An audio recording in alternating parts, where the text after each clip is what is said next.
The gap between these measures of aperture, shutter speed, and ISO is called a stop, and this is an essential term for photographers to understand. From f4 to f5.6 is one stop. From 1/60th of a second to 1/125th of a second is one stop. From ISO 400 to ISO 800 is one stop. Regardless of whether you are talking about aperture, shutter speed, or ISO, each full stop represents a halving or doubling of the amount of light on the camera sensor. So one stop on the aperture scale corresponds to one stop on the shutter speed scale, which is the same as one stop on the ISO scale. Understanding this is one of the keys to unlocking exposure, as it will allow you to adjust and balance your exposures accurately.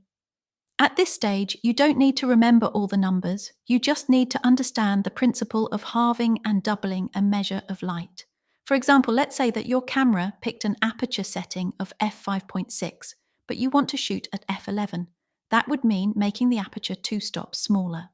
However, using this smaller aperture will darken the exposure by 2 stops, so to prevent your image coming out too dark, underexposed, you would need to adjust the shutter speed and/or ISO 2 stops in the opposite direction,